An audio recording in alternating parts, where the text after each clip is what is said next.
Bienvenue dans le podcast Oser by Nico. Nico c'est moi, oser c'est mon mantra. Un podcast pour passer à l'action, sortir de sa zone de confort, oser voir grand, oser vibrer. Et si on allait à la rencontre de personnes qui brillent dans leur unicité? Est-ce que t'es prêt? Eh ben écoute, c'est parti. Aujourd'hui, j'ai le plaisir d'accueillir Anne Guéquière. Il est fort possible que tu connaisses Anne au travers du podcast Métamorphose aux 50 millions d'écoutes. Et pourtant Anne, c'est tellement plus. C'est une fée avec une sagesse infinie. C'est ce que j'ai ressenti quand je l'ai vue. Un peu impressionné, je dois le dire, j'ai vite découvert une femme incroyable. Anne nous partage son parcours, comment elle en est venue à créer le podcast Métamorphose. Métamorphose, je dis souvent, ça a été comme une fulgurance, c'est-à-dire que c'est comme si j'avais entendu que ce média devait naître. Anne nous parle de voyage, d'apprentissage, de synchronicité, mais aussi de spiritualité et comment il ne faut pas se perdre dans l'invisible. C'est vrai qu'il y a beaucoup de gens qui se disent « Tiens, je vais méditer très longtemps, je vais prier, puis je vais avoir des résultats » au lieu de vivre comme des êtres quelque part spirituels, dans tous les petits riens, dans le quotidien. Et j'ai vu aussi des gens qui se sont perdus dans ces chemins-là, qui se sont égarés. Alors justement, comment harmoniser une vie sans s'égarer tout en restant ancré ? On parle aussi de chaos, ce que je traverse actuellement. Les conseils d'Anne ont été absolument précieux, tu vas voir ça. Anne nous parle aussi de son conte qui fait du bien, La Fée qui ouvrait les cœurs. Un conte initiatique qui m'a accompagné à mon retour de mon voyage en Inde. Et si justement cet épisode t'aidait à ouvrir ton cœur. Allez, bonne écoute et n'oublie pas, si ce n'est pas déjà fait, de laisser 5 étoiles et un commentaire. C'est ce qui permet de faire vivre ce podcast.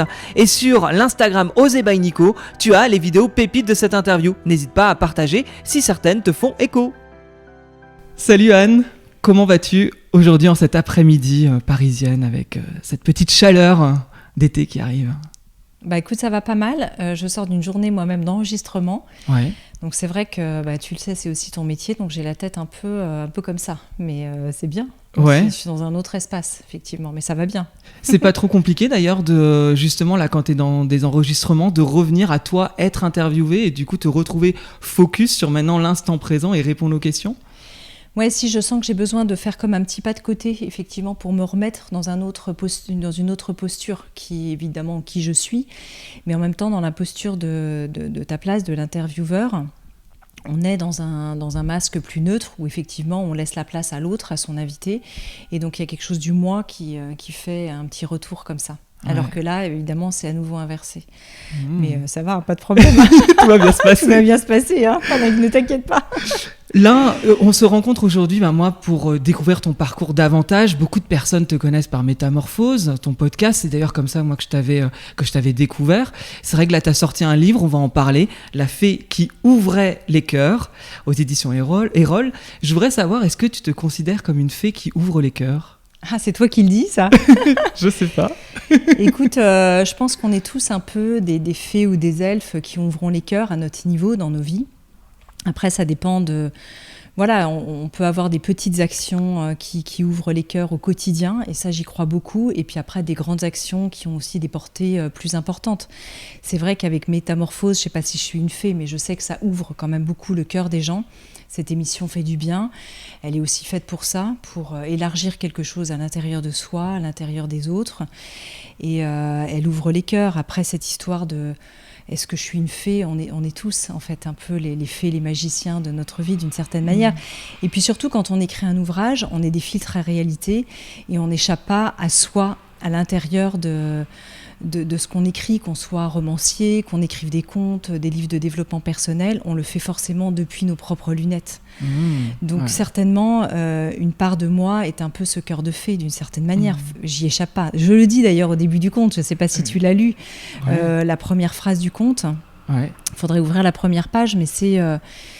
je ne sais plus exactement la façon dont je le formule, mais il y a... voilà, c'est ça. C'est celle-ci ?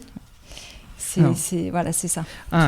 Tout texte vient des profondeurs de l'âme, des archétypes de nos vies, de nos histoires et de nos croyances. Ce conte initiatique n'y échappe pas en relatant l'odyssée de son héroïne. Voilà, donc je n'échappe pas aussi à ma part à ce niveau-là. Ouais. Tu en parles d'ailleurs à la fin, j'avais noté que tu fais une dédicace, un remerciement aux fées, aux elfes et aux êtres invisibles. Oui.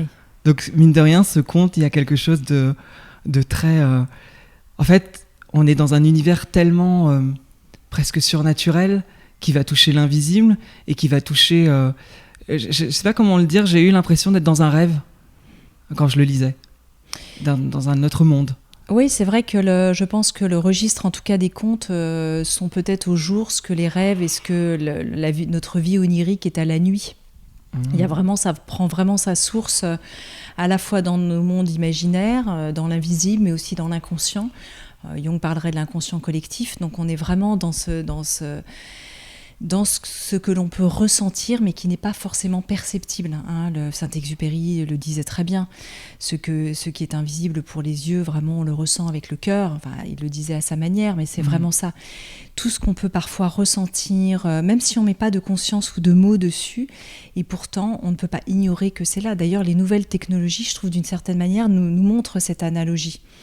Aujourd'hui, on est capable de parler par visioconférence à l'autre bout du monde avec une image de la personne bien réelle, en chair et en os, alors qu'en fait, ça ne reste qu'une image, avec des paquets, des bits, 0, 1, etc., qui traversent l'espace, etc. Donc il y a une métaphore avec les nouvelles technologies. Évidemment, ça ne fonctionne pas de la même manière, mais il y a cette métaphore, en tout cas, qui montre que ce n'est pas parce que ce n'est pas perceptible que ça n'existe pas. Tu vois, c'est ça que je voulais dire. D'une certaine manière, qu'est-ce qui existait ? Est-ce que exister, c'est simplement quelque chose qui est dans la matérialité ? C'est aussi la question qui est posée, effectivement. Aujourd'hui, donc, tu nous parles justement de toutes ces choses qui sont perceptibles, t'as une vraie connaissance de soi, en fait, une vraie envie d'aller connaître l'autre, de comprendre l'autre. T'as toujours été comme ça ? Quand t'étais petite, t'avais cette envie de connaître les autres ? Il y avait des choses comme ça, peut-être de ton enfant intérieur qui se joue là ? Alors, mon enfant intérieur ou mon enfant même réel, quand j'étais petite, c'est vrai que si je me revois comme enfant... Je posais beaucoup de questions, je le disais encore à des amis hier soir, je posais beaucoup de questions à l'école. J'étais toujours celle, tu sais, monsieur, madame, c'est quoi, tu sais. Donc il y a vraiment cette curiosité de la joie de l'enfant qui pose des questions, qui s'intéresse au monde. Donc je peux me voir comme ça, effectivement, petite fille. Et puis aussi, maman se souvient que je posais des questions très jeune aussi sur la mort, assez petite. Donc je m'interrogeais, en fait, je me posais... beaucoup d'enfants se posent des questions métaphysiques sur la mort. Après, ça dépend un peu de l'âge. Et je me souviens, même très petite, aux alentours de peut-être 2 ans et demi, 3 ans, je ne saurais pas dire exactement, de m'interroger sur des questions comme ça d'existence, qui peuvent être des très grands questionnements chez les enfants, mais qui étaient vraiment présents déjà aussi chez moi, je pense, à cette époque. Donc si je vois ma petite fille, en tout cas, oui, certainement une petite fille très curieuse, peut-être un peu agitée à l'école et qui était en questionnement, ça c'est sûr.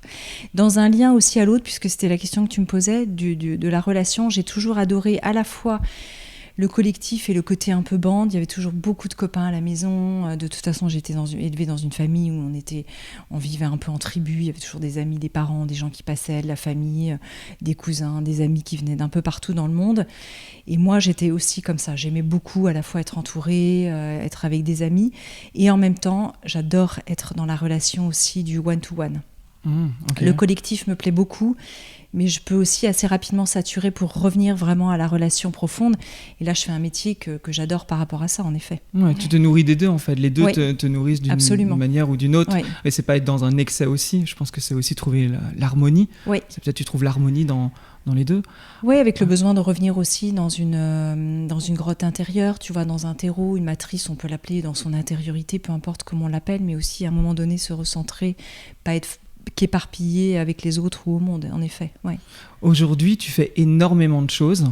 Tu as beaucoup d'activités. Tu as le podcast Métamorphose, tu as le magazine Féminin Bio. C'est ça, alors, pour l'instant, le magazine Féminin Bio n'existe plus depuis quelques mois. Et moi, je l'ai revendu à un groupe média il y a 2 ans. D'accord. Mais j'en ai été effectivement la fondatrice et actionnaire jusqu'à il y a 2 ans, en fait. Ouais. Directrice de collection chez Erol également, auteur. Tu cumules beaucoup d'activités. Quand tu étais adolescente, c'était un chemin tout tracé, cette multitude d'activités, où tu rentrais dans un moule davantage à cette époque-là? Alors c'est une bonne question parce que quand on est adolescent, déjà on n'a pas forcément toutes ces activités professionnelles entre guillemets qu'on a plus tard. Et puis dans ce que tu as cité, il y a C'est un métier de passeuse ou d'éditrice au sens large en fait que j'ai. Métamorphose, je suis éditrice de Métamorphose, productrice. Dans l'édition chez Erol, c'est pareil, je suis éditrice, auteur, je fais passer des messages. Donc c'est un métier qui prend plusieurs formes via plusieurs canaux, je dirais. On pourrait le formuler comme ça.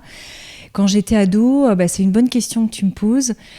Je travaillais, j'adorais bosser pour me faire de l'argent de poche, donc j'ai testé pas mal de métiers différents. J'ai été libraire, je travaillais dans un tennis club, j'ai été photographe à un moment donné parce que ça m'éclatait. Donc avec un pote, on s'était dit tiens, et si on faisait de la photo sur des plages comme job étudiant, d'aller photographier les gens.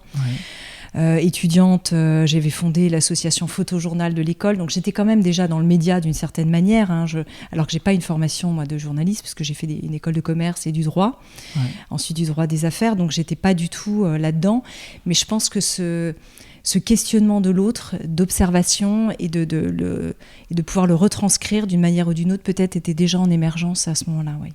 T'avais pas de rêve particulier à l'époque ? Non, c'est curieux parce qu'on me pose souvent cette question sur les rêves et je fais pas forcément partie de ces gens qui rêvaient un avenir. Je suis vraiment quelqu'un de l'instant, de l'opportunité, de ce qui peut se saisir dans le moment. J'adore, moi, le surgissement de ce qui nous échappe, de ce que la vie, à un moment, va mettre sur notre chemin. C'est comme si, alors maintenant, je le conscientise de manière un peu rétroactive. J'avais pas cette conscience-là quand j'avais 15 ou 20 ans.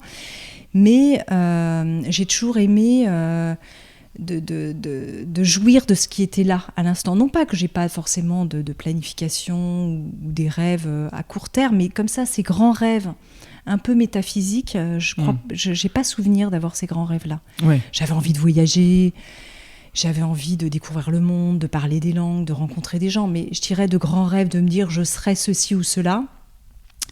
Non, c'est pas quelque chose qui fait partie de moi. Ok. Ouais. Donc du coup, par la suite, tu as fini tes études. Il me semble que tu as travaillé dans une boîte de marketing. J'ai peut-être une grosse erreur et tu vas me reprendre. Alors, j'ai travaillé pour un petit groupe média qui s'appelle Vivendi. Oui, donc, on peut le voir comme une boîte marketing, effectivement. Ou chez Prisma Presse, qui est qui fait quelques magazines.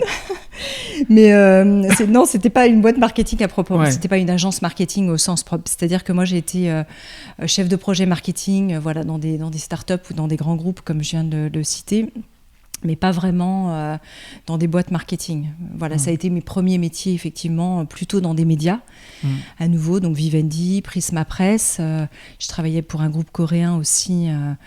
À une époque dans ce qu'on appelait le multimédia, qui était un peu les prémices d'Internet. Mais c'est vrai que je me posais d'ailleurs beaucoup la question du sens, en fait, à ce moment-là. Je travaille dans le marketing, mais quel sens ça a pour moi ? Oui, parce qu'à ce moment-là, tu t'intéresses pas forcément au développement personnel ou à la spiritualité. C'est peut-être pas... Dans ce genre de boîte, c'est pas forcément là-dessus que c'est anglais, justement. Alors, en tant que métier, non. Par contre, c'était vraiment quelque chose qui a toujours été très présent dans mon cœur.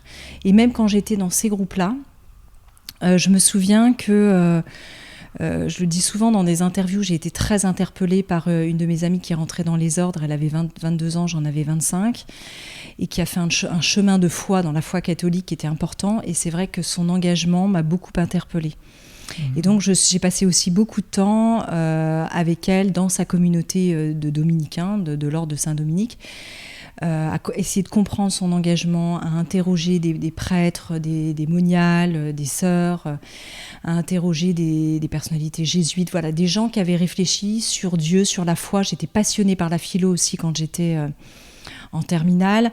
Quand j'étais au collège, il y avait une aumônerie et je me souviens que j'adorais aller...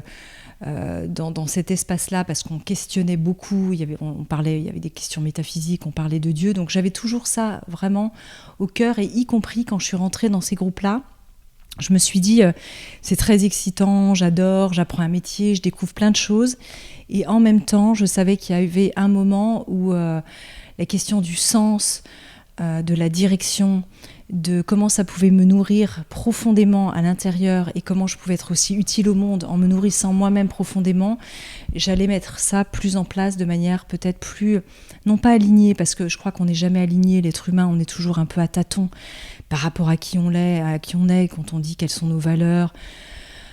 Il y a tellement de paramètres qui rentrent en compte dans nos histoires, dans nos contextes, dans nos traumas, dans nos blessures, que finalement, qu'est-ce qu'être aligné avec soi, qu'est-ce que le soi ? Ça tirerait le fil un peu de toutes ces questions-là. Mais en tout cas, j'avais vraiment de me dire, j'ai besoin de trouver en tout cas ce qui a du sens pour moi et de trouver, quelque part, c'est vraiment la question de la place, de trouver ma place dans ce monde pour moi, mais aussi pour me sentir utile d'une certaine manière au monde. Il y avait ça. Et à 28-30 ans, je fais un petit gap, il y a eu un changement dans ta vie, il y a eu des voyages d'ailleurs qui t'ont fait prendre conscience de certaines choses. Oui. C'est ça ? En quoi les voyages ont été peut-être un élément déclencheur dans ta vie ? C'est vrai que j'avais quand même, comme je te disais, cette envie du voyage en moi quand j'étais plus jeune, de rencontrer d'autres cultures, d'autres peuples. J'avais voyagé un petit peu en Europe pour mes études, mais j'étais pas allée forcément très loin, en tout cas auprès de cultures vraiment très différentes des nôtres.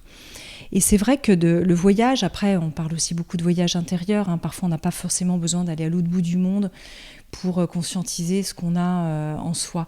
Mais à cette époque-là de ma vie, c'est vrai que faire ce pas de côté par rapport à mes conditionnements, mes croyances, la culture dans laquelle j'avais été élevée, dans mon environnement, m'a vraiment permis de décoller quelque chose. Comme si je faisais ce pas de côté pour regarder autre chose. Notamment, on parlait de l'Inde hors antenne, parce que toi, tu en reviens.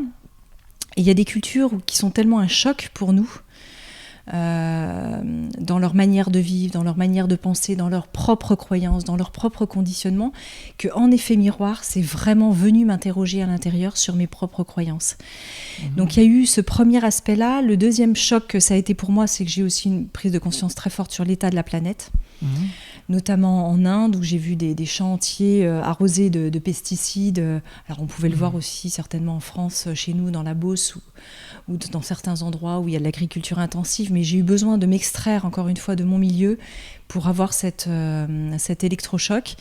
Et la troisième prise de conscience, ça a été de pourquoi est-ce qu'on ne vit pas plus en harmonie avec Gaïa, avec notre terre-mère ? Et finalement, tout ce lien avec la botanique, avec les plantes, avec cette terre nourricière, pourquoi est-ce qu'on n'est pas plus dans une danse avec cette terre ? Pourquoi est-ce qu'on n'est pas plus en alchimie en fait avec elle, dans les remèdes qu'on peut utiliser au quotidien, sans piller la nature, avec beaucoup de respect, beaucoup de conscience, mais au lieu d'aller vers des remèdes peut-être parfois de synthèse ou tout chimique. En Inde notamment, j'ai rencontré des femmes qui utilisaient des plantes, en Australie, en Nouvelle-Zélande. Et du coup, en effet miroir à nouveau, ça m'a interrogée. Où est-ce qu'on en est, nous, de la botanique, finalement, sur nos propres terres ? Moi, je suis d'origine bretonne, et donc ça m'a interrogée sur les plantes de ma région, ça m'a interrogée sur tout ce qui était local. Comment est-ce qu'on interagit avec notre écosystème ? Et donc, de ces voyages, bien sûr, la rencontre avec l'autre, de la différence, de ces façons de vivre. Et je suis vraiment revenue à ce moment-là avec tout ça en Europe. Ces voyages se sont étalés sur à peu près 3 ans. Ok, oui, quand même 3 ans, c'est intéressant. Oui, alors j'habitais à Barcelone à l'époque, et donc on partait en voyage, et puis on revenait, on partait 2-3 mois, et puis on revenait, et on faisait comme ça un petit peu des allers-retours. T'as pas du 9 dans ta numérologie ? Je sais pas. Je sais que t'as du 8. Tu sais, je me souviens. Alors, écoute, j'ai pourtant interviewé Lydie Castells, comme toi, récemment, mais avec qui j'ai fait évidemment plusieurs thèmes, mais je m'en souviens plus. Ouais, t'as du 8 qui est un élévateur spirituel et ancré à la fois. Je connais mal la numérologie quand même, faut bien dire. Mais tu représentes bien en tout cas ce côté spirituel qui est en toi depuis longtemps, d'élever les autres sur un plan plus grand. Ça, on le voit bien, mais du coup, en t'entendant parler, j'ai l'impression de voir quelqu'un qui a du 9. Donc, c'est juste pour ça. Je connais un peu mieux l'énéagramme que la numérologie. Si tu veux me poser la question de ce que je suis en énéagramme, je peux te répondre. Je suis plutôt 7, je pense. Ok, qui représente quoi ?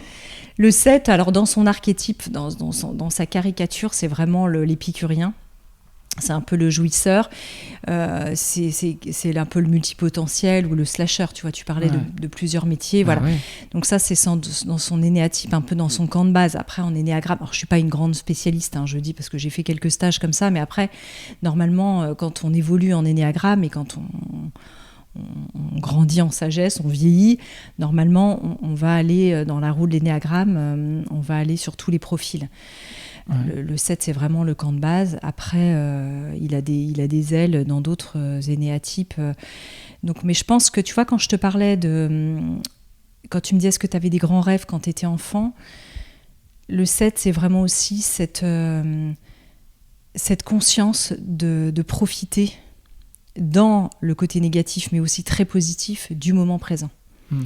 Donc dans son côté négatif, ça peut être un jouisseur qui tire trop sur l'instant présent pour vraiment l'épicurien, hein, dans sa caricature. Et en même temps, ce qui est bon, c'est vraiment la présence à l'instant présent. Finalement, le passé est passé, le futur n'est pas encore, et en fait, l'instant est là. Pourquoi anticiper un futur qui n'est pas et ruminer un passé qui n'existe plus? Tu penses que tu vois, on parle là de numérologie ou des énéagrammes. Ouais. Tu penses que ça, c'est des outils qui peuvent aider les gens ou qui les mettent justement dans des cases? C'est quoi un peu ton approche là-dessus? Est-ce qu'il faut totalement être oui, je suis ça et du coup, je vis par rapport à ça, ou prendre du recul par rapport à ces outils normalement, on est censé trouver des réponses, mais à quel point ça ne nous enferme pas dans d'autres schémas? Je pense que la réponse, elle est vraiment dans ta question, parce que déjà en la formulant, tu dis un peu déjà une partie de la réponse. Et je suis complètement d'accord avec ce que tu dis, c'est-à-dire que ce sont des calques qui peuvent être enfermants pour certaines personnes. Donc vraiment toujours, c'est des outils de connaissance de soi qui nous permettent, c'est pour ça que l'énéatype, dans l'énéagramme, j'aime bien cette idée de camp de base. En numérologie, c'est pareil. Il y a vraiment des traits de caractère, de personnalité, et ensuite il y a tout ce que l'humanité, tout ce qu'on fait de tout ça, et notre propre évolution, avec aussi une forme de libre arbitre. Je dis une forme parce que c'est encore une grande question. Qu'est-ce que le libre arbitre? Mais en tout cas, je trouve que ce sont des outils de connaissance de soi et de l'autre qui permettent de cheminer avec ça et de prendre conscience que, voilà, ce que je peux prendre parfois aussi comme des formes de traits de caractère, je fais aussi parfois partie d'une grande famille dans ce type-là. On fonctionne comme ça et d'autres fonctionnent différemment. Donc ça permet de mieux se comprendre soi, de mieux comprendre l'autre. Et je trouve que ces outils sont vraiment intéressants avec les limites que tu as posées et que je poserais exactement de la même façon. De ne pas rester rigide en disant je suis comme ça et puis terminé. Donc c'est évident. Après, il y en a plein. Il y a le Human Design que j'aime beaucoup. Il y a là, je parlais de l'énéagramme. Après, il y en a d'autres qui sont plus sur l'astrologie. Quand on va très loin en astrologie, moi je connais très mal cet outil-là, mais c'est extrêmement profond, en fait, aussi, l'astrologie, quelle qu'elle soit. Je vois une astrologue et une numérologue depuis 10 ans, et c'est vrai que ça m'a toujours aidé, et pour le coup, je me suis jamais senti enfermé. En tout cas, j'ai le sentiment. Donc oui, à partir du moment où je pense que ça nous apporte, et ça nous permet d'avancer, à la limite, pourquoi pas. Toi, du coup, tu reviens de ces voyages-là, c'est à ce moment-là que tu crées Féminin Bio? Alors attends, quand même sur ces outils, puisque tu parlais de l'astrologie, je pense que ce qui est important, c'est quand on ne tombe pas, pour moi, dans de la divination. Parce que, ou les gens, ou de la prédiction, où en fait les gens vont s'accrocher à un truc qui peut être autoréalisatrice en positif ou en... C'est plutôt, d'ailleurs les astrologues, je crois, le formulent comme ça, que ce sont plutôt des énergies, des forces en présence avec lesquelles on va composer. Voilà, simplement pour finir sur... Oui, mais, enfin, tu sais que là, avant de partir en Inde, c'est que j'ai fait un trop-plein de spiritualité et de tous ces outils. C'est que ça m'a explosé comme pas possible, et je me suis dit, j'ai besoin de me retrouver parce que je ne savais plus qui j'étais et je ne croyais plus en rien. Et c'est pour ça que je suis parti en Inde. Alors tu vas me dire, pour couper avec la spiritualité, l'Inde était peut-être le pays. J'adore. Mais parfois, on se dit que l'antidote se trouve là où est le poison. Enfin, tu vois, le poison est aussi l'antidote. Je ne sais plus quelle est la formule exactement, mais c'est ça. Donc, tu es allé au cœur d'un pays qui représente aussi la spiritualité pour trouver des réponses. Je débarque là-bas. J'ai une guest house. Il y a une femme qui tient cette guest house. On est à Goa, au bord de la mer. Je vais me baigner le premier soir au coucher du soleil. Elle ne sait pas pourquoi je suis là. Elle m'a juste donné la clé pour ma chambre. On se baigne, elle me reconnaît. Et au bout d'1 minute, elle commence à me parler de spiritualité et comme quoi elle a quitté le gourou qu'elle avait depuis des années pour retrouver le pouvoir sur sa vie. Et elle m'expliquait qu'il n'y a pas de bonne ou mauvaise chose dans la vie, c'est une question d'équilibre. Je dis, mais elle ne me connaît pas. Et là, elle me parle d'équilibre et de ne pas être dans le rejet absolu de quelque chose, mais de prendre par soi-même ses propres réponses et trouver cet équilibre. Et j'ai pris ça pour une synchronicité. Bien que j'étais dans le rejet de tout, je me suis quand même dit, c'est quand même bizarre. Elle vient me délivrer, elle venait te délivrer peut-être. Et ça m'a tellement touché, en fait. J'ai dit, mais c'est fou, au coucher du soleil, dans la mer, c'était magnifique. C'est toujours magique quand on vit ça. Oui. Parce qu'en plus, c'est des cadeaux, tu t'y attendais pas. Non. Donc voilà, il y a une forme de synchronicité qui vient t'enseigner, quoi. Tu crois aux synchronicités ? Je sais pas si c'est une histoire de croyance ou simplement quand tu dis t'y crois. Oui. Les synchronicités, elles sont toujours à interroger aussi avec discernement. On parlait du discernement par rapport aux outils. De toute façon, c'est important de Après, on pourrait tirer à nouveau le fil du discernement. Qu'est-ce que discerner ? Qui est-ce qui discerne ? Est-ce que c'est ma blessure qui discerne ? Est-ce que c'est l'ego ? Qu'est-ce qui discerne à l'intérieur de moi ? Mais quand même, en tout cas, de faire à nouveau un petit pas de côté pour s'interroger. Quand je vis quelque chose, est-ce que c'est une interprétation que j'ai absolument envie de faire ? Ou est-ce que y a quelque chose qui est tellement évident, qui m'arrive en termes de synchronicité, que là, c'est quelque chose que je ne peux pas produire simplement avec ma propre interprétation, tu vois, qui me dépasse complètement. Ouais. Et je trouve que, parce que sinon, on peut devenir un peu synchronistique, limite de manière peut-être même un peu pathologique, avoir des signes partout, un mot, un truc comme ça. Comment on fait la différence, justement ?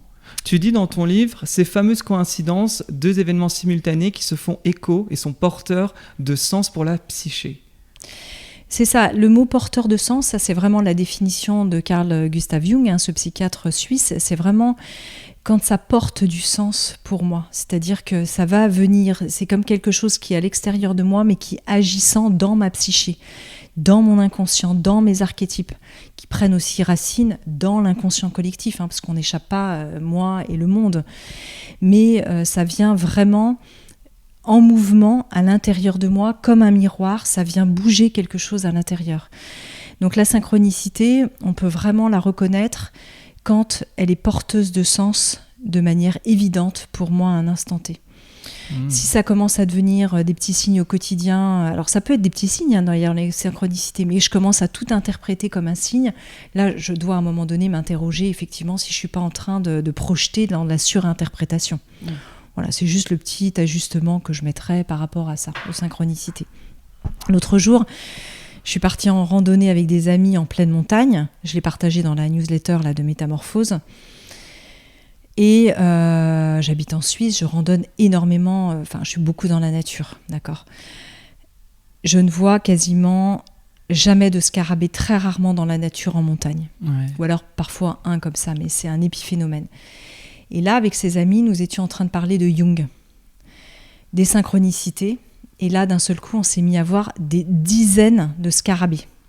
Alors que ça faisait déjà presque 2 jours qu'on randonnait et qu'on n'en avait vu aucun. Et là, d'un seul coup, suite à cette conversation, on commence à avoir des scarabées qui apparaissent. Alors d'abord, c'était tous les mètres, tous les 2 mètres, tous les 3 mètres. Le lendemain, on repart en randonnée. Après, on n'en a plus vu du tout. On a à nouveau une discussion sur les synchronicités, sur Jung, je ne sais plus exactement. Et là, des dizaines, des centaines de scarabées apparaissent. Wow. Donc là, quand même, il y a quelque chose qui est quand même... où on se sent saisi par un espace qui nous échappe complètement. Enfin, qui nous échappe, qui est à la fois en mouvement dans notre psyché, parce qu'on était en train de parler de ça. Et en même temps, on ne peut pas dire que c'est de la surinterprétation. On ne voyait pas de scarabées, d'un seul coup, ils apparaissent. C'est vraiment très impressionnant. Ouais. C'est un animal qui est très présent pour toi. Oui. J'ai l'impression, lié à l'Égypte ou pas du tout ? Alors, il est lié à 2 choses, je dirais principalement à l'Égypte, en effet. Et puis, parce que c'est vraiment un symbole en Égypte qui est très puissant, qui est aussi en lien avec Épri, le dieu du soleil, et qui a vraiment cette métaphore, cette analogie avec ce qui meurt et ce qui renaît du cycle de la vie. Parce que le scarabée, il va pousser sa boule, son petit bousier qui est beaucoup plus gros que lui et qui faisait référence au soleil qui se lève tous les matins pour les Égyptiens et qui meurt à la fin de la journée. Donc c'est vraiment le cycle de la vie, de ce qui renaît, ce qui meurt chaque jour. Donc le scarabée, il avait un rôle psychopompe, c'est-à-dire vraiment d'être aussi l'intermédiaire entre la vie et la mort, les mondes visibles et les mondes invisibles, le matériel et l'immatériel. Donc il avait vraiment toute cette symbolique chez les Égyptiens. Et moi, j'aime bien cette métaphore, moi qui suis aussi chrétienne, de ce qui meurt et de ce qui renaît. Il y a quelque chose de l'ordre de la résurrection que je vois aussi dans le symbole du scarabée. Mais ça, c'est une interprétation qui est vraiment très personnelle. Juste, excuse-moi, c'est vrai que quand je t'entends parler, c'est incroyable à quel point t'es connecté à plus grand que toi, que t'as tout ce côté spirituel, de développement personnel, de connaissance de l'autre et de nos schémas. Enfin, c'est comme ça que je te perçois. Oui. comment tu t'es retrouvée, parce qu'après tu es partie sur Féminin Bio, Oui. comment tu t'es retrouvée à faire Métamorphose et à vraiment, j'ai presque envie de dire, embrasser ce qui te passionne. Aujourd'hui, en mission de vie, j'ai entendu que tu avais dit que tu étais une messagère. Oui, disons que si on devait me définir, je l'ai dit tout à l'heure, c'est vrai que je fais un métier quand même où je porte des sujets. Je suis passeuse de messages.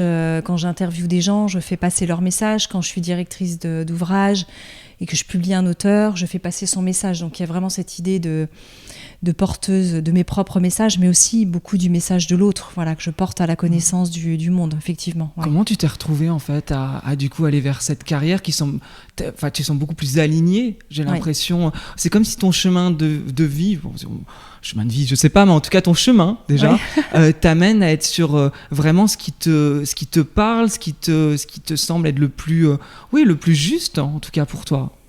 Alors, je ne sais pas si vraiment je parlerais pour moi du terme de carrière. Parce que comme je te disais, en fait, je ne réfléchis pas forcément tiens, je vais faire cela pour mettre en place une carrière. C'est plutôt que je sens qu'il y a une opportunité, qu'il y a quelque chose qui m'appelle. Je sens plutôt l'élan. Je parlais du surgissement, du jaillissement dans ma vie que j'ai saisi. Des opportunités que j'ai vues et que j'ai créées aussi. C'est-à-dire que parfois, j'ai senti des appels, des élans, par exemple pour Féminin Bio. J'ai senti, quand je suis revenue de ces voyages, que finalement, il y avait des gens qui faisaient un travail extraordinaire autour de la botanique, autour des plantes, autour de l'alimentation saine, autour de l'éducation bienveillante, et qu'il n'y avait pas vraiment d'informations ou de médias qui regroupaient toutes ces initiatives pour les porter au monde. Et donc, j'ai vraiment senti l'élan de mettre au service de ça pour créer ce média. Tu vois, c'est plutôt comme ça, en fait. Il y a vraiment un jaillissement chez moi qui précède en fait le mouvement créatif. Il y a quelque chose qui m'appelle et donc je me mets au service de ça et je me mets en route pour le faire. Donc c'est plutôt de cet ordre-là. Je me dis pas tiens, qu'est-ce qu'il faudrait faire et donc je vais créer ceci. Non, il y a vraiment cette idée de l'appel. Et c'est vrai que Féminin Bio correspondait beaucoup à ma quête au départ. J'avais des enfants en bas âge. Je m'interrogeais beaucoup sur comment j'avais envie de les nourrir, comment j'avais envie de les élever, la parentalité consciente. Donc Féminin Bio a été vraiment le média de tous ces questionnements-là. Et puis au fur et à mesure, c'est vrai que ma spiritualité qui était très présente, ma quête de sens qui était aussi très présente, je ne passais pas trop à travers ce média. Et je me suis dit, mais en fait, on est un tout. On est quand même holistique en tant qu'être humain. On n'est pas d'un côté ce que je mange et de l'autre côté ma quête personnelle. Tout ça, c'est lié. Et donc, petit à petit, tous ces sujets de psychologie, de philosophie ont commencé vraiment de questionnement, de qui sommes-nous sur Terre. Tous ces questionnements se sont invités dans ce média et qui ont été certainement les prémices de ce qui est ensuite devenu Métamorphose, de la création de Métamorphose. Tu parles comme si tout, justement, comme un jaillissement de choses qui arrivent et tu prends les opportunités. Tu parles comme s'il y avait une certaine fluidité. Dans ta vie, tout a été toujours très fluide. Pour la création de ces projets-là, oui. Ouais. C'est vraiment... Métamorphose, je dis souvent, ça a été comme une fulgurance. C'est-à-dire que c'est comme si j'avais entendu que ce média devait naître. Enfin, ce média, je ne l'ai même pas formulé comme ça, mais en tout cas, voilà, que toutes ces conversations intimes que j'avais depuis des années avec des gens extraordinaires via Féminin Bio, je devais les passer en podcast de cette manière-là, tu vois. Ça a vraiment été une évidence. Donc là, il y a eu de la fluidité très, très puissante au moment des créations, un certain nombre de créations, comme pour des ouvrages. Par contre, ça ne veut pas dire qu'après, tout est toujours fluide. Parce qu'après, forcément, quand on bâtit des projets, il y a des moments où on est dans des états extraordinaires, puis il y a des moments, on a des difficultés. On est dans le terrain de jeu de la vie, donc on a des défis, on a des challenges. Et puis, ça vient nous chercher aussi à nos endroits de notre systémie, à des endroits blessés, à des endroits à conscientiser, à des endroits à jouer, à des endroits à danser, tu vois. Et donc, forcément, c'est pas forcément rose tout le temps. Mais oui, il peut y avoir quand même une forme de fluidité. En tout cas, au moment de la réception, de la création, oui. Ouais. Je te dis ça parce que je t'avais entendu parler de burn-out à un moment donné. Je me trompe si je dis ça? Alors, tu avais parlé de chaos. Ouais, il y a eu un moment, il y a eu plusieurs moments dans ma vie, notamment j'ai fondé donc ce média Féminin Bio en 2007. Le site est né en mai 2007. Et ma 3e fille est née en juillet 2007. Et j'ai eu 3 enfants en 3 ans et demi. Donc monter une start-up alors que j'avais 2 bébés, bientôt un 3e à la maison, c'était un peu fou parce qu'on sait que quand on est enceinte, après j'ai fait des allaitements longs, etc., on est quand même fatigué.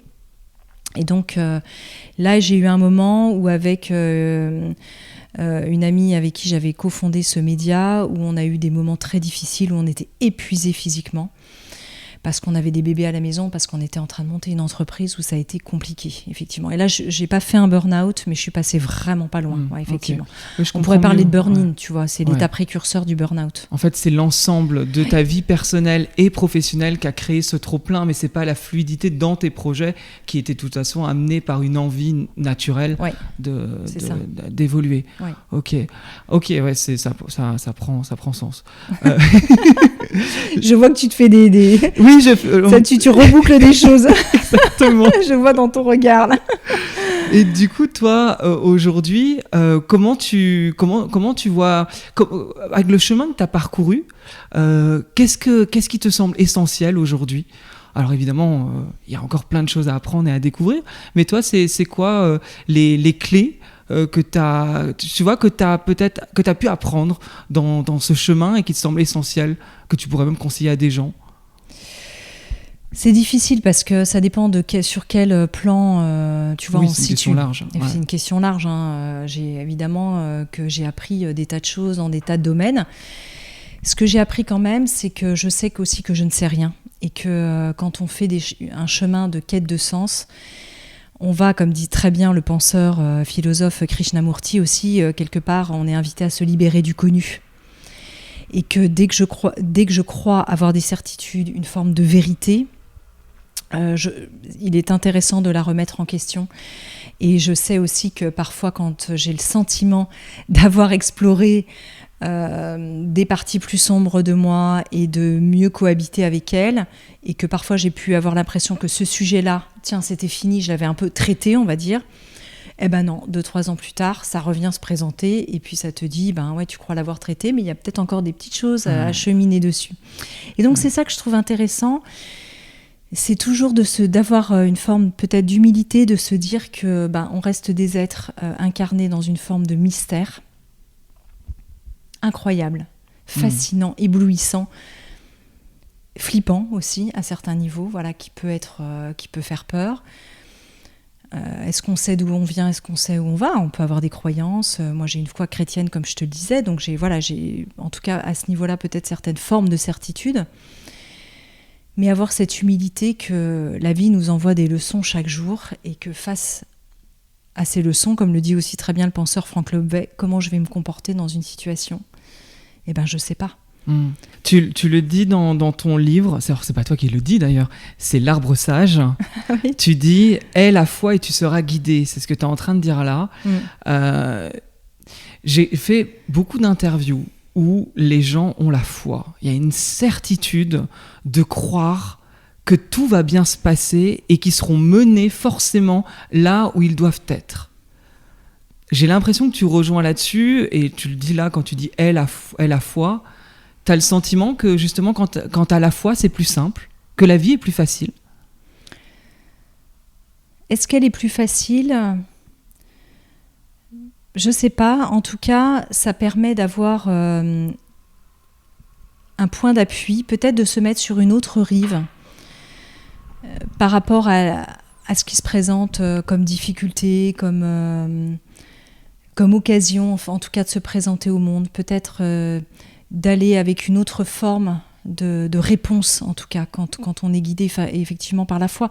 Moi, il y a une phrase qui me guide beaucoup depuis que je suis jeune, c'est « Le Seigneur est mon berger, je ne manque de rien. Sur les prés d'herbes fraîches, il me fait reposer. » Donc il y a vraiment cette idée de quelque chose qui peut aussi s'abandonner à plus grand que soi, au plus grand de soi en soi, en fait. Et non pas ne rien faire et attendre que ça se passe. C'est pas ça que je suis en train de dire, parce que on est des co-créateurs, donc on est aussi l'incarnation, la manifestation peut-être de notre part divine. Si par exemple on a une spiritualité, moi je pense que tout à chacun, on est une forme d'incarnation de la part divine, de notre propre part et de la part divine à l'extérieur. Il y a ces deux mouvements pour moi qui cohabitent. Mais c'est sûr que parfois la foi me guide aussi dans certaines épreuves, et puis parfois on peut être amené aussi à douter. C'est-à-dire que quand on est devant certaines grandes épreuves, je repense aussi à Mère Teresa, on disait d'elle qu'il y a eu des moments, comme tous les grands saints ou les grands mystiques, je ne me compare pas du tout à eux, mais ce que je veux dire, c'est que dans des grands chemins de foi, il y a aussi des moments de doute. On chute, on tombe genoux à terre, on vit aussi la nuit noire de l'âme, le désert, où d'un seul coup, on ne sait plus rien, c'est le néant, il y a plus rien, on est vraiment dans notre fragilité, notre vulnérabilité la plus profonde. Voilà, et c'est pour ça que je parlais aussi du chaos. Oui. Pour reprendre aussi cette phrase de Nietzsche, il faut porter du chaos en soi pour accoucher d'une étoile qui danse. Bon, c'est une citation qui est devenue très populaire de Nietzsche, que j'ai fait mienne aussi. Et cette idée de qu'est-ce que peuvent porter nos ombres, notre chaos, quand on traverse ça, je pense que ça porte aussi du fruit en abondance pour le monde, d'une certaine manière. Je trouve qu'il n'est pas forcément... C'est vrai que le chaos apporte sûrement de belles choses. Moi, j'ai l'impression de traverser le chaos actuellement. Ouais. Au quotidien, c'est pas forcément facile. La nuit noire de l'âme... Je parlerai pas on est dans le trou quand même, de nuit noire de l'âme, mais je pense que ce qui me faisait le plus pas jusque-là. Non, en fait, brièvement, je suis parti en Inde parce que j'avais une remise en question. Je suis parti 6 semaines, seul en sac à dos. J'ai fait le point. Et quand je suis rentré, là, avec mon copain avec qui on était 9 ans, on a décidé de se séparer 24 heures après mon retour. Donc là, j'ai tout qui explose. Ma vie de couple, mon appartement... là, t'es dans un bon chaos. Là, je suis dans un très très très bon chaos de qu'est-ce que je vais faire, où je vais vivre, où je vais habiter, et toutes les insécurités de ça fait 9 ans qu'on était ensemble, donc repartir à zéro, et je trouverai personne, et etc., toutes les peurs qui peuvent venir, et souvent même dans le podcast, j'hésite pas à en parler parce que je trouve personne n'est des surhommes ou des surfemmes, et qu'on a tous notre vulnérabilité finalement. Et c'est vrai que moi, pendant longtemps, j'ai essayé de montrer que j'étais une sorte de quelqu'un de vrai. Enfin, j'essayais de briller dans la perfection. Et en fait, j'ai vite, là, ces derniers temps, abandonné cette idée de perfection. Et en fait, non, je ne suis pas parfait, loin de là. Et j'ai mes propres blessures. Et c'est vrai que là, j'ai l'impression de traverser le chaos. Et je me souviens qu'il y a 3-4 mois, quand je me posais des questions, mon meilleur ami m'avait dit mais qu'est-ce qui te fait si peur ? Et j'avais dit mais je ne veux pas tomber dans le chaos. Bon, là, je suis dedans. Donc, c'est pour ça que je trouve que le chaos, on dit souvent, c'est le meilleur moment pour rebondir et qu'on va renaître. Mais quand on y est, je vois pas la porte de sortie.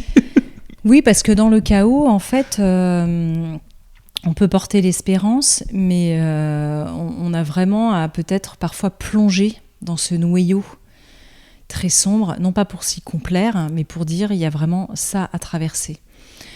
Parce qu'on va chercher à le fuir tellement il est douloureux.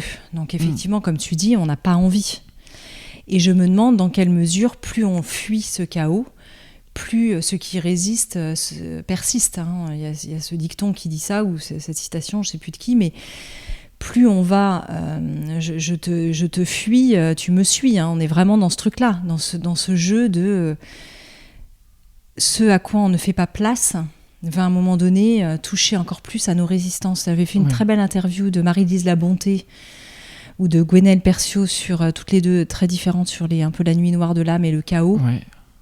Et puis je pense à cette énergéticienne américaine, certainement une des plus grandes guides spirituelles aux États-Unis, Barbara Ann Brennan, qui a écrit sur ce noyau vraiment à l'intérieur, sur ce noyau sombre quand on le touche. Comment est-ce qu'on peut aller en fait essayer, je dis bien essayer, parce que quand on est face à la souffrance et à la misère humaine, c'est bien facile de dire ça, quand on le vit, mais essayer vraiment d'aller vraiment en profondeur, en contact avec cette souffrance à l'intérieur de soi. Comment est-ce que je peux la contacter et essayer peut-être de lui faire une place d'une certaine manière. Tu m'as beaucoup accompagnée quand j'étais en Inde. Ah oui, sur j'en suis ravie. Sur les interviews sur les relations amoureuses. Il y en a plusieurs. Il y en a beaucoup. Sur Métamorphose. Et sur l'amour en général, d'ailleurs, on pourrait dire. Et du coup, que ce soit dans l'avion, que ce soit dans les bus, Souvent, c'était. Je t'ai pas saoulée là avec ma voix. Non, mais complètement pas. Et au contraire, ça fait du bien, je trouve, dans ces moments-là, d'avoir des podcasts et des échanges comme toi, tu peux le faire avec Métamorphose, de pouvoir. Peut-être, je sais pas, aujourd'hui ça existe, mais aussi de pouvoir se rattacher à comment on peut évoluer, avancer. Oui. Moi, ça m'a fait beaucoup de bien justement de t'écouter dans ces moments-là. Et ça me fait toujours du bien d'ailleurs aujourd'hui, parce que ça continue le chaos. Oui, ça se voit pas trop comme ça. Non, mais parce que si je te parlais de la foi, c'est que je me dis que j'ai une certaine foi aussi et que c'est important. Donc dans ce que tu dis, moi, je connecte en tout cas à ça. J'étais à Auroville, dans le Matre Mandir, qui est ce grand temple. Je ne suis pas sûr qu'on puisse dire temple, enfin, où j'ai fait une méditation et j'ai eu une sorte de message qui était. Ça va être une évidence quand tu vas rentrer. Je voyais pas l'évidence à l'époque, parce que je ne savais pas que ça allait être aussi simple. Enfin. Que la séparation allait se faire si vite. Au bout de 24 heures de mon retour, c'était pas prévu comme ça. Et en fait, c'était une évidence. Et il y avait cette voix qui m'a dit « Ne t'inquiète pas, tout se passera bien ». Donc je garde sur cette phrase « Tout se passera bien ». Tu t'es guidé, quoi. Oui, et là, je suis dans l'action. À un moment donné, il faut bien que je dorme quelque part. Il va bien falloir qu'on lâche l'appartement. Et je trouve que c'est important. Et tu le dis, dans tes interviews, j'ai souvent vu que tu prenais beaucoup de recul sur attention, la spiritualité, oui, mais on est quand même des êtres incarnés. Et on doit tout simplement vivre. Et on a des choses à faire et être peut-être trop déconnecté de la réalité, on se perd. Je pense que c'est vrai que d'avoir cette conscience vraiment de l'incarnation, ce qui n'empêche pas d'être spirituel, mais c'est plus comme une façon d'être, plutôt que de partir dans la spiritualité ou de fuir dans la spiritualité. C'est vrai qu'il y a beaucoup de gens qui se disent tiens, je vais méditer très longtemps, je vais prier, puis je vais avoir des résultats, au lieu de vivre comme des êtres quelque part spirituels, dans tous les petits riens, dans le quotidien. Et j'ai vu aussi des gens qui se sont perdus dans ces chemins-là, qui se sont égarés, qui ont pris des voies très ésotériques parfois, et c'est pas pour jeter la pierre à l'ésotérisme, parce que, encore une fois, tout ça c'est des étiquettes, qu'est-ce que ça veut dire véritablement, mais qui avaient des grandes blessures existentielles, des grandes douleurs, et qui, au lieu de se faire accompagner peut-être par des gens qui ont pu les ramener à quelque chose aussi, une forme d'ancrage, de solidité dont ils avaient pu aussi peut-être manquer dans leur enfance, sont partis de manière peut-être un peu schizoïde comme ça dans d'autres mondes, et puis ils se sont complètement noyés en fait. Là, il y avait pas cette espèce de solidité intérieure qui est restée. Donc c'est pour ça que j'ai toujours un peu cette petite zone de vigilance, déjà moi en tant que qu'animatrice de Métamorphose et que fondatrice de ce podcast, de pas entraîner les gens dans des voies hasardeuses, toujours agir avec leur discernement quand ils font des stages, quand ils participent à des choses. C'est vrai qu'on peut partir parfois à un stage de 3-4 jours qui va complètement vous retourner la tête. D'un seul coup, vous dites « Ah voilà, j'ai la révélation. Je plaque tout, terminé. » Et puis en fait, après, il y a le quotidien qui vient vous rattraper. Et il y a des risques aussi parfois de décompensation. La décompensation, elle existe aussi. Des gens qui, à un moment donné, partent se percher ailleurs et aussi ne redescendent pas. Certains, heureusement, reviennent. Parfois, il y en a qui ne reviennent jamais. Alors peut-être qu'on va dire c'était juste, c'était leur chemin de vie. Ouais, mais enfin bon, quand même, quand on est la famille autour, quand il y a des enfants, etc., ça peut être aussi extrêmement douloureux. Donc moi, j'ai toujours cette zone de vigilance, de dire qu'est-ce que c'est de faire de la spiritualité. Est-ce que c'est aussi, tu parlais, tu vois, de la consommation, que tu avais eu un trop-plein à un moment donné de tout ça.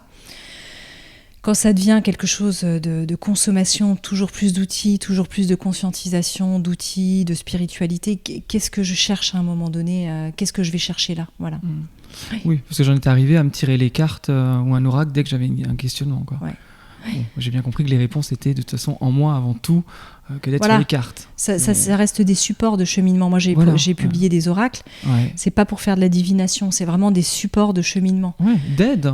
Voilà, d'aide donc je vais ça va me donner un message, ça résonne pas. Comment je peux cheminer avec ça ? Tiens, comment ça vient m'interroger, faire un pas de côté, me remettre en question, c'est tout. Totalement. Ouais. T'as d'ailleurs donc aussi un côté sportif, et j'ai envie de dire qui est du coup assez ancré, parce que quand on est sportif, j'ai l'impression qu'on est dans le corps physique pour le coup. On n'est plus forcément dans. Enfin, je dirais pas que le sport et la spiritualité vont forcément ensemble, bien que, mais t'es grande sportive, triathlon, t'en as fait plusieurs fois, marathonienne.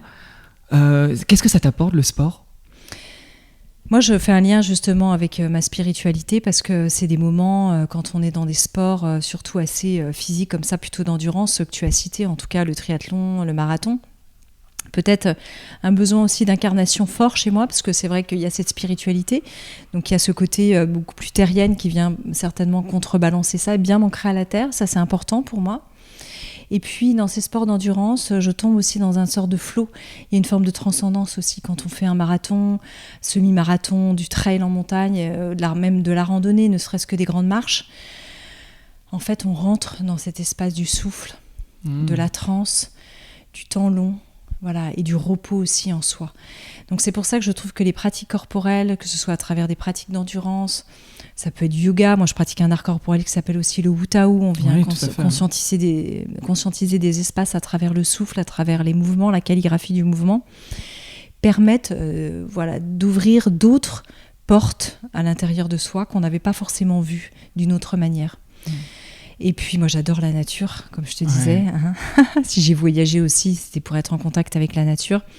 Et je pratique principalement des sports outdoor parce que ça me permet vraiment d'aller en contact avec la nature au quotidien. Et ça j'adore. Je ne peux pas m'en passer.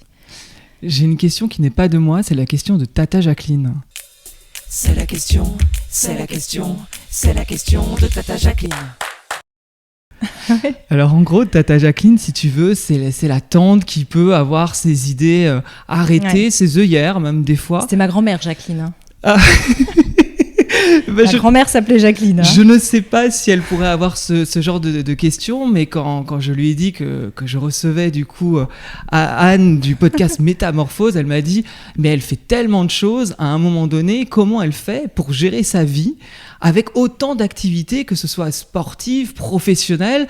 On n'a que 24 heures dans une journée, je ne comprends pas comment elle fait. Elle a combien d'assistantes? Combien d'assistants ou d'assistantes? Ou d'assistants. Pourquoi le genre est au féminin? C'est vrai, je suis désolée, t'as tout à fait raison. Non, je plaisante. Mais voilà, c'est tout. Alors, est-ce qu'on parle de gérer sa vie? En ce moment, je suis en train de découvrir toute la sphère. D'ailleurs, j'ai fait une interview il n'y a pas longtemps sur les troubles de l'attention avec le TDAH, troubles de l'attention et de l'hyperactivité. Moi, je pense que après, on est plus ou moins haut dans le spectre du TDAH et on en souffre plus ou moins. Moi, je pense que je coche pas mal de cases, en tout cas sur ce trouble-là, de l'hyperactivité, de l'attention aussi. Ce qui fait que ça fait des personnalités qui peuvent sembler être un peu éparpillées, bien que dans le TDAH, il y a cette capacité aussi, quand on est passionné, à être hyper focus et un peu mono-sujet aussi parfois. Enfin, en tout cas, quand on prend un sujet. Et ce qu'on prend parfois pour un trait de caractère de sa personnalité peut être en fait un symptôme d'un trouble. Okay. Vois, c'est une phrase, je ne sais pas si on la comprend bien. Ouais, c'est-à-dire ce qu'on prend parfois, on croit qu'en fait, on est au monde comme ça. Ouais. Que ça fait partie de soi, de sa personnalité, alors qu'en fait, ça peut être le symptôme d'une famille de troubles. Ouais, ok. Donc, chez moi, cette hyperactivité peut être, on va dire, légèrement... c'est pas une pathologie, un trouble n'est pas une pathologie, mais en tout cas, il y a quelque chose de cet ordre-là dans ce « je fais, donc je suis », qui peut être quand même associé à une forme de trouble, qui n'est pas qu'un tempérament. Après, comment je fais pour gérer ça au quotidien ? Je pense que ce trouble n'est pas forcément une souffrance. N'étant pas forcément une souffrance chez moi, j'ai beaucoup compensé avec d'autres outils que j'ai. Par exemple, je suis très sportive, donc le sport m'a beaucoup aidé à me canaliser, à me concentrer, à me donner de l'énergie en fait, pour mener à bien tous ces projets. Ouais. Et avec le temps, j'ai appris aussi peut-être à moins saisir, à sauter, on va dire, sur les opportunités qui se présentent, que je crée, parce que les opportunités, elles se présentent parce que aussi on les appelle dans une certaine mesure, même inconsciemment. Et donc à dire, ça c'est ok, ça aujourd'hui, plus dans ma vie, non merci, j'en veux pas. Ça, je sais que c'est vraiment quelque chose qui va me nourrir en profondeur. Donc aussi à discerner, à mieux faire le tri, en fait, à travers tout ça. Après, c'est sûr que je mets en place une organisation où j'ai de l'aide. J'ai une équipe. Métamorphose, je ne gère pas tout seul, il y a une dizaine de personnes. Chez Erol, c'est pareil, je travaille avec toute une équipe d'édition avec qui on travaille en binôme. Donc c'est ça qui est peut-être pas forcément visible quand on dit comment elle fait. Ensuite, j'en fais beaucoup. C'est vrai que mes profs me disent parfois calm down, tranquille. Parce que tu fais aussi des métiers passion. Tout ce que tu fais, j'imagine, ça te. Pour ça, tu parlais de carrière tout à l'heure. Moi, je fais pas la différence entre ma vie et mon métier. Enfin, ma vie est aussi mon métier. Après, il y a des temps où je ne fais pas que bosser, hein, puisque je prends du temps pour des voyages, pour mes loisirs, pour être avec ma famille, mes enfants. J'ai 3 enfants. Les enfants sont super aussi pour ça. C'est génial parce que c'est une relation où ils ont quand même besoin aussi de toi. Donc, ils te ramènent aussi au monde. Hein. Ils te ramènent à vraiment l'instant présent. Hein. Les enfants sont parfaits pour ça. Hein. Ouais. Qu'est-ce qui t'a donné envie d'écrire ce conte, La fée qui ouvrait les cœurs ? Écoute, je sais pas. Alors moi, j'ai toujours adoré les contes. Mon père me racontait des contes qu'il imaginait. Maman m'en lisait beaucoup quand j'étais petite. Moi, j'en ai beaucoup lu aussi jeune, adolescente. Les contes de Grimm, les contes de Perrault, tous les grands mythes, j'ai adoré. Donc, je pense que dans mon inconscient, il y avait tout ça qui était à l'intérieur de moi. Et un jour, cette fée, c'est comme si elle s'était invitée vraiment dans l'écriture. Il y a beaucoup d'écrivains ou de romanciers qui racontent qu'il y a des histoires, il y a des personnages qui vivent en eux et qui s'invitent. Mais ça s'est vraiment passé comme ça pour moi. Ce personnage de la fée, un jour je me suis mise à mon clavier et puis il est apparu et l'histoire a commencé à s'écrire un peu comme ça, d'elle-même. Je dirais pas forcément, oui, il y a quelque chose un peu d'automatique qui se met en route, qui à la fois surgit, mais qui prend racine aussi dans évidemment tout ce que j'ai vécu, dans mon inconscient, dans mes blessures, dans mon cheminement. Voilà, tout ça se mélange pour donner quelque chose et je trouve que le conte est vraiment une façon de raconter des histoires à notre inconscient qui chante un peu le mental, où on ne va pas venir s'adresser directement comme un outil de développement personnel pur et dur, où on va parler aussi à l'intellect.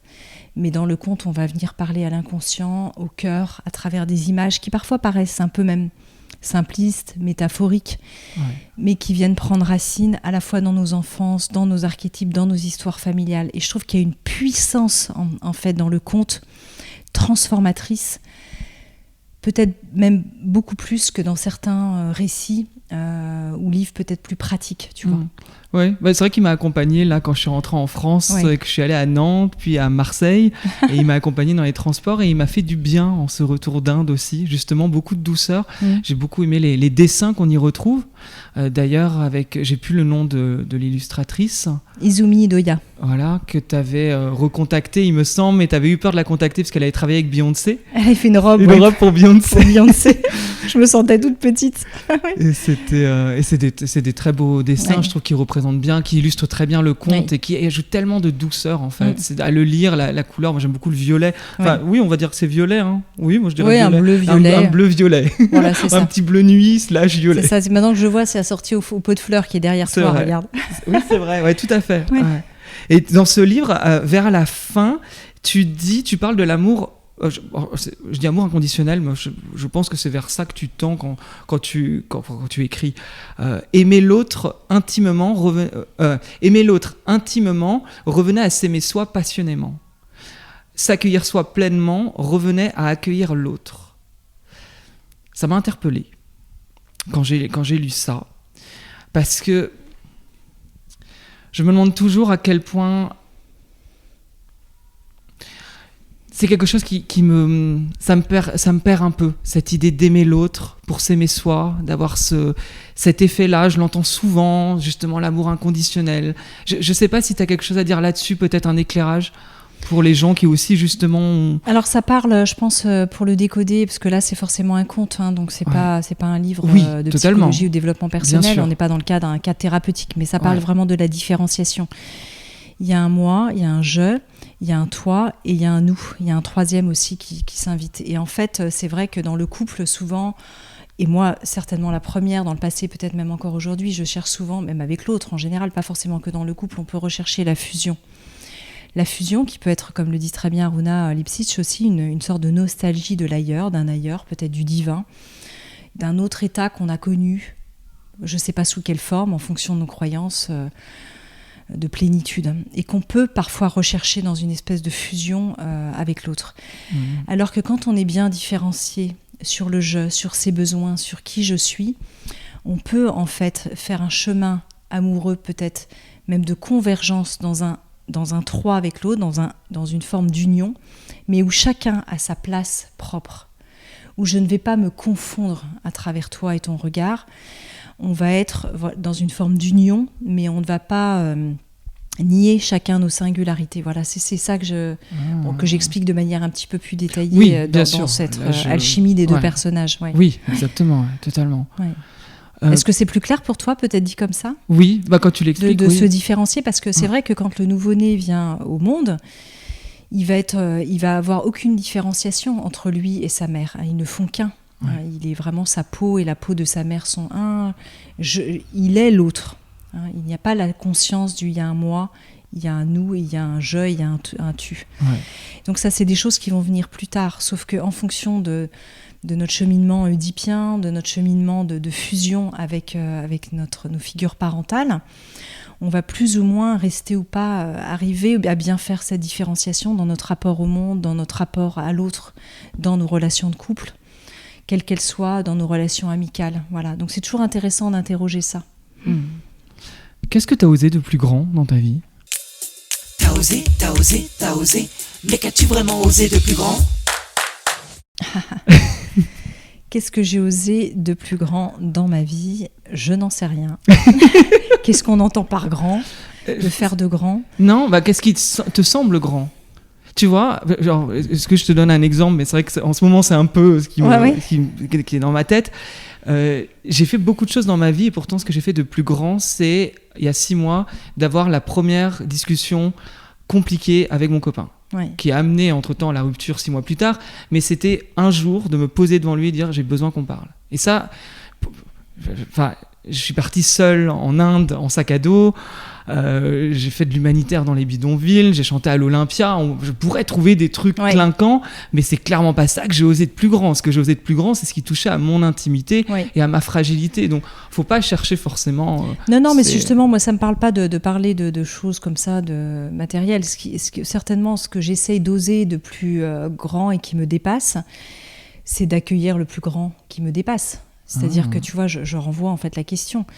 Moi, j'ai vraiment cette conscience d'essayer de me dire, de me laisser vraiment traverser comme si j'ouvrais une brèche de lumière à l'intérieur de moi pour me laisser œuvrer par la grâce, par le divin.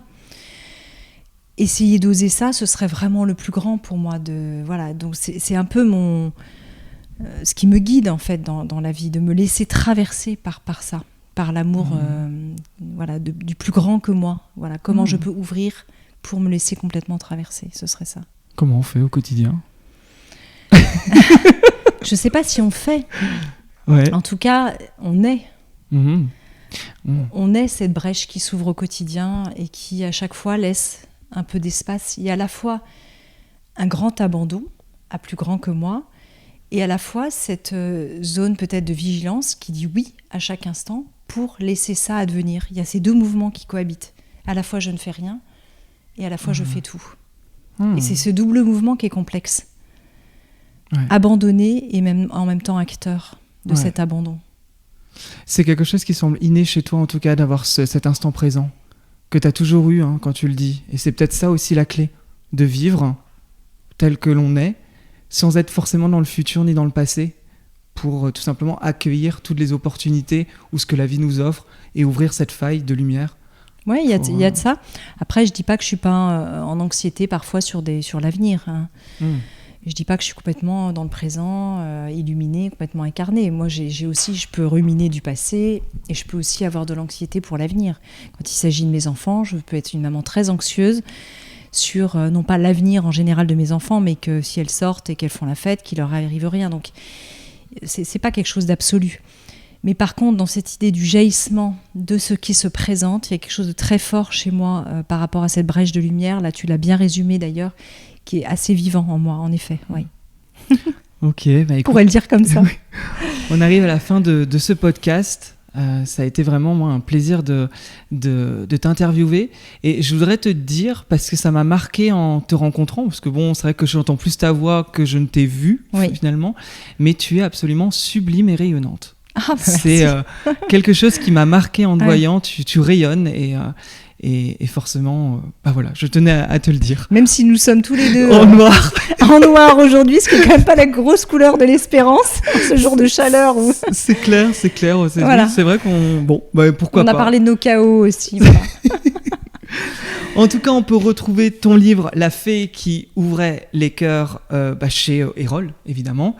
Te retrouver sur le podcast Métamorphose, où on peut te retrouver sur Instagram aussi. Oui, à mon nom ou Métamorphose Podcast, ouais. Et voilà, est-ce que tu as un message de fin à faire passer ? Non, merci beaucoup. Et puis, ravie de t'avoir rencontré avec ta belle fleur de vie sur le bras droit, ton éléphant au milieu du cœur, là, parce que tu reviens d'Inde, et surtout ton sourire. Incroyable. Qui montre que tu es bientôt sorti du chaos. J'espère. Pas loin, en tout cas. Merci, en tout cas. Merci infiniment à toi. À très bientôt. À bientôt. Salut Anne. Ouais. Ça a été ? Ah, super. Merci d'avoir écouté ce podcast jusqu'au bout, j'espère que ça t'a plu. Est-ce qu'il y a des choses qui t'ont fait écho dans justement le parcours d'Anne ? C'est ça qui est intéressant avec ces interviews, c'est que tu peux les écouter, mais tu peux aussi par exemple noter, tu vois, même sur une application comme l'application Note, tu vois, sur ton téléphone ou peu importe, sur un bout de papier, un cahier, noter ce qui t'a marqué, parce que finalement, intégrer les choses, c'est aussi les écrire et ensuite les pratiquer. Moi, c'est ce que je fais et c'est quelque chose qui m'aide au quotidien. Ces interviews me nourrissent, clairement, mais j'essaye aussi surtout de mettre en pratique. La pratique, il n'y a que ça de vrai. Finalement, l'expérimentation, ce qui permet d'évoluer et d'avancer. Alors, s'il y a une chose qui t'a marqué dans cet épisode, franchement, mets-le en pratique. Je te souhaite une très bonne journée, une bonne soirée, une bonne nuit. Je ne sais pas quand t'écoutes cet épisode. N'oublie pas, 5 étoiles et un commentaire sur la plateforme d'écoute. Tu peux aussi t'abonner à mon podcast Osez by Nico. Je partage un peu de ma vie, mais aussi toutes ces interviews en vidéo. Donc franchement, n'hésite pas à aller faire un tour. Je te dis à très très bientôt. Et encore merci, un grand merci à Anne d'être intervenue dans cet épisode du podcast Osez by Nico. À bientôt, salut!